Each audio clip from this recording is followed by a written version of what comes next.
Wow, here we are again, a Friday afternoon of Green Rush, the business of cannabis talk show. Hi, everybody. I'm Jimmy Young, the founder of Pro Cannabis Media and sometime host of this program.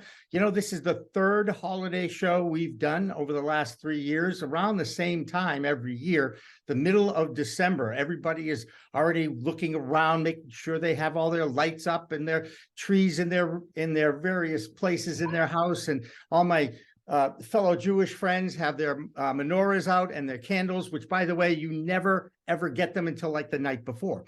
That's human. That's just human nature. This Friday, we are going to talk about the past and the future. That's right. The past, of course, was 2022. And I don't know what kind of a year you folks had, but I can't wait to get rid of this year and get on to next year. Okay. 2023 has to be better than 2022. That in mind, we are now introducing a new poll. So for the next couple of weeks, we're not doing any official, real new, original programming production. It's all going to be the best of Pro Cannabis Media, live streamed on our Roku channel, our Apple channel, and our website.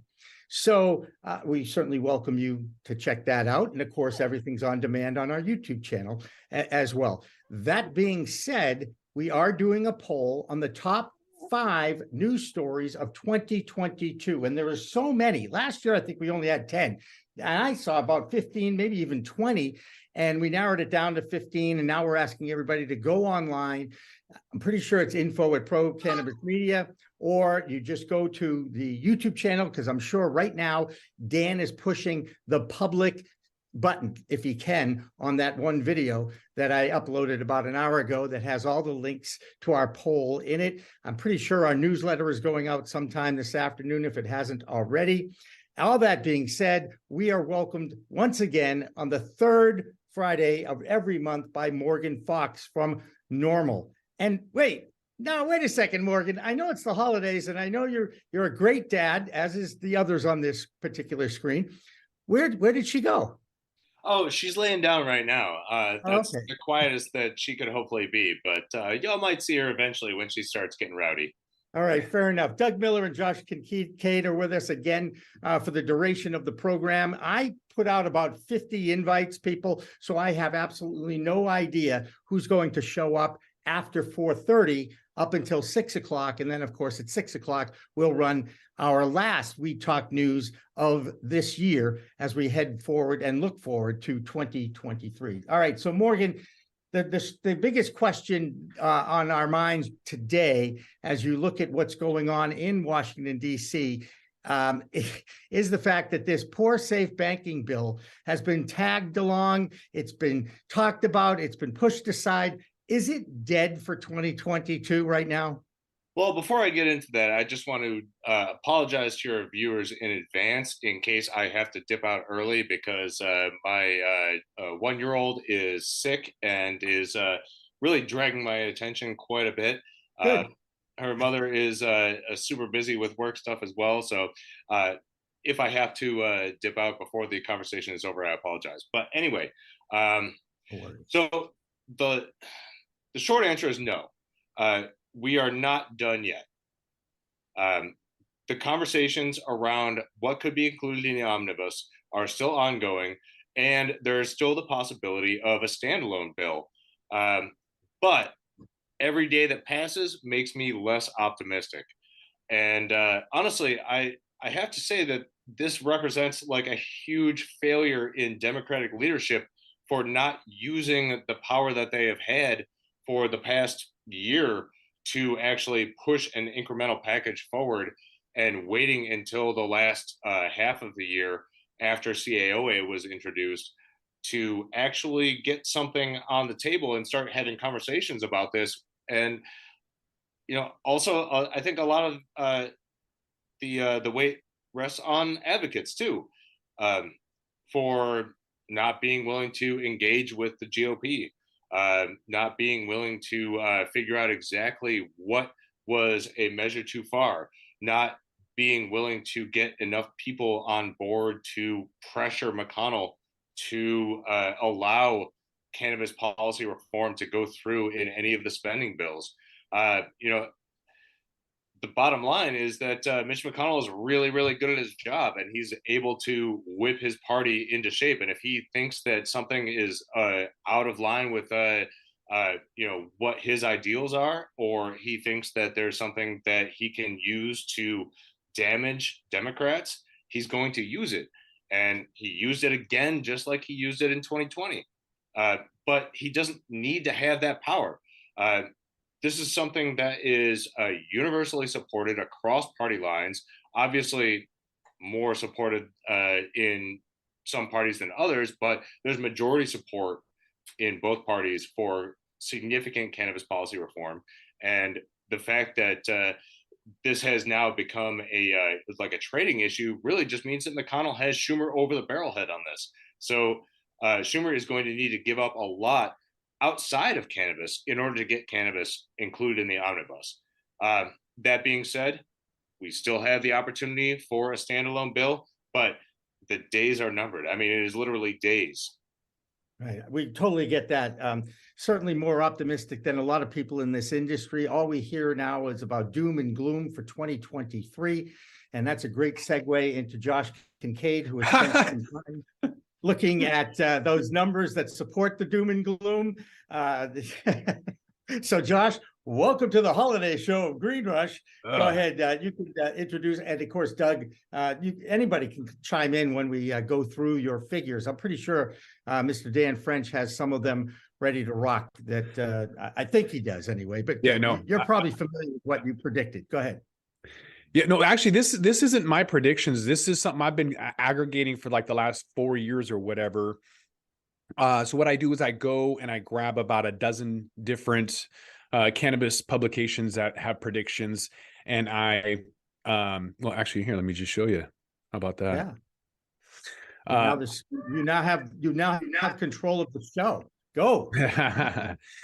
So basically there's 12 different cannabis publications here. And so I categorize them based on their predictions for the following year, aggregate them all, and then kind of put them into a list. So in 2019, their 2020 predictions, for example, were that price for some of the publicly traded companies were going to be really important, and profit, of course, was going to start to become a lot more important. And then, 1/5 of the people thought something around regulations or legalization was going to pop. And then separate from that, I pulled out cannabis lounges, which never happened. Vapegate kind of fizzled away. Cannabinoids, new cannabinoids were the thing back when THCA, I think was, or is that right? Is that when that was discovered? THCO was out. THCP, that was when THCP is when that came out. CBD was another one, and then medical educations and concerns. So not a whole lot. And then running through 2021, very similar stuff, except some of the concerns came in, some of the consolidation, too many companies, whatever, they were going to fold and consolidate. CBD still on there, cannabinoids. Remember the demand from COVID and how high the demand was? That sure fell off. Price and profit went from number 1 to number 6. I think people saw cookies expanding internationally, and they're like, "Oh, that's going to be a new thing," and hasn't really been a thing yet. People thought investment would surge, and it hasn't. Putting those kind of side by side and seeing kind of how things have shifted over the time, I think what we'll see is that in 2019 people didn't really know, and then people will start to have more and more opinions as the years kind of move on, and it'll get more categorized.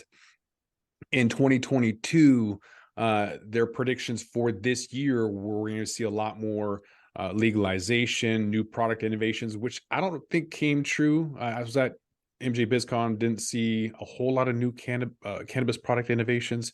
Cannabinoids and terpenes are still on the list. I think consolidation and M&As did happen. Saw Tilray and Hexo; those were huge. Brands and branding, I think, is still part of some of that cookies, and less about highest THC and lowest price point, more towards people finding out what brands they want. Investing, price and profit still there. Consumption lounges are important, but there's an interesting thing that there's so many opinions that I had to put in a random or miscellaneous category. people think banking and small business are going to be more important than MSOs. I think that's too early, but these are the industry predictions, if you will. You can kind of see over time they've gotten more, categorized and more opinionated. Not necessarily accurate. We're still waiting for consumption lounges. Small business, I think, was way too early. Banking is too early. Not enough product innovations. But as time moves on, I think next year you'll see very similar categories this year in just different orders. Hey, Morgan, if you're still with us and not changing a diaper, what's your first reaction to some of these? And I don't see anything here that's really earth-shattering, newsworthy, if you will, because those percentages did go down, and more importantly, there's more categories now. Mm-hmm. I mean, with the state of things right now, I feel like nobody really knows exactly what is going to happen, and any predictions have to be taken with a grain of salt. What I do know is that it is going to be extremely difficult to get any sort of cannabis policy reform through various committee heads in the 118th Congress, including and especially Jim Jordan. But that being said, I think that we have a lot of opportunities to move like small incremental stuff through these committees and potentially through to full legislation. But I think that this is really an opportunity for us to be able to dive into bipartisanship. For the last couple of years, we've had a relatively receptive House and a Senate that was at least like half receptive. And we're going to be in a position where we're dealing with a much more difficult political environment.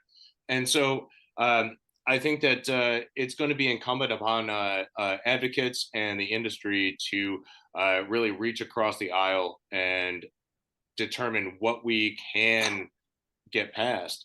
I think incrementalism is now going to be the name of the game, because full descheduling, I think, is completely off the table for the next 2 years. And the challenge is going to be trying to get federal legislation that we think is going to be beneficial to the most people possible passed. I think it's going to be very interesting to see what happens in the next year. I think a lot of people that have been working on the Hill are going to have to kind of rethink exactly what their strategies are, as well as Yes. start to work with people that they wouldn't necessarily have worked with before. Are those the Democrats crying? Is that what they're doing? Is they're throwing their voice into your daughter there, or what? I'm sorry. Yeah, it's like, don't work with those Republicans. But they're, we're seeing a lot more Republican support in the House. The Senate is still really up for grabs, but there's a lot more, diehard prohibitionists in the Senate that maintain positions of power than there are in the House. That being said, we've got a bunch of freshmen that we can help to influence right now. We are going to have to be dealing with a whole bunch of new committee heads in the House that we're going to need to develop relationships with if we want to actually pass legislation, or even to get hearings on it. But those options are within the realm of possibility. It's not completely shut out. Republicans are steadily realizing that this is an issue that their constituency supports. They're realizing that there are going to be political consequences if they act in an obstructionist manner or they ignore this issue. So it's really incumbent upon voters that they want this issue to be prioritized. Absolutely. And you are a superstar, Morgan. If you need to go and take care of your daughter, we certainly understand. It's the holiday season, though, and having that soundtrack. And by the way, every time I call Doug Miller, he's got the similar soundtrack. Although little Dougie is, a little different, though, Doug, right? Yeah, we were at the aquarium today watching Scuba Santa float around. Oh, that sounds awesome. That's right, Scuba Santa. Where was I? Hey, great. I wish that had been around when I was a kid. Hey, Me too. Half the stuff's cool. I'm gonna throw out an idea, and then Morgan, I know you can take off if you want, but I'm of the opinion now that they weren't able to get anything done in this lame duck Congress, I think the Republicans now want to be the heroes to the cannabis community and figure out a way to make some money and introduce and lead the way as they take control of the House. And even though they're not in control of the Senate, they have their minority turtle in charge there that, I call Mitch Yertle the turtle. I'm sorry. Honestly, I think you're absolutely right. I mean, despite the really strong efforts on the House side to pass legislation, I mean, approving the MORE Act, approving the Safe Banking Act for again like the seventh time, the House has been doing everything that it possibly can to move legislation, and it's just continuously gotten caught up in the Senate. This is an issue that is the Republicans to steal. And if they are looking at the polling and looking at the course of history, they'll take it. I know, I get it. Hey, that soundtrack is what the holidays are all about, as far as I'm concerned. By the way, Morgan, what's her name? Her name's Rory McKenzie. Rory McKenzie. Hi. Hey, Merry Christmas, Rory McKenzie, to you and yours. Okay, I know you're going to be a superstar because I know your dad. Oh, say thank you. Oh, yeah. Good luck to you. Hey, Morgan, really and truly, thank you for your commitment to this show every third Friday. It means a lot to me. I've always enjoyed talking with you, and I look forward to more good news in 2023. And if you get a chance, go into that poll and then give us your top 5 stories in cannabis. Trying to nail down 5 of them is not easy, and at least I don't think it is. So I'm interested to hear what viewers have to say. Well, I mean, before I go, I mean, the year isn't over yet. The session isn't over yet. We still have an opportunity to get this legislation into the omnibus. We still have the opportunity to get it into a standalone if the omnibus fails. So for all your viewers out there, put pressure on your lawmakers, in particular the Senate. This game is not over yet. I know that everybody is kind of feeling a little bit down the dumps right now, but the game isn't over yet, and we should not give up until it is 100% done. All right. I love that. It makes me feel much better to hear that coming from you in Washington, D.C., because I'm forever an optimist in the future. And the fact that we're even talking openly about the cannabis business in the United States of America in the same year that the president actually mentioned the word marijuana for the first time in my life. I've never heard a president of the United States use the word. Forget about the political ploy for a second. He used the word. Well, the fact that cannabis policy reform is being used as a political bargaining tool by the ranking by the Senate Majority Leader is amazing. We've never seen that before. So, right. I think that alone is something to celebrate. Celebrate life, celebrate your family now, Morgan. Will you please? It's 4:20 on a Friday afternoon. I don't need to fill in the blanks for everybody. Everybody knows we take our break around this time and play Shanty by Jonathan Edwards, because that's my version of the Waldos and 420 when I was growing up. Every time we heard the song Shanty, me and the boys used to step outside around the corner and out back. These days, maybe we'll even have public consumption at some point legally somewhere, right? In 2023. That's the kind of predictions I'm looking for. All right, Morgan, Merry Christmas to you. Happy New Year. And we Green Rush Live will be back with more after we listen to my pal Jonathan Edwards sing that favorite song of mine. With that, we're going to roll this one up. I'm Josh Kincaid. This is The Talking Hedge. Don't forget to like, share, and subscribe, or don't, and I'm out. Don't forget to smash that like button on your way out and check out these other videos that we've got.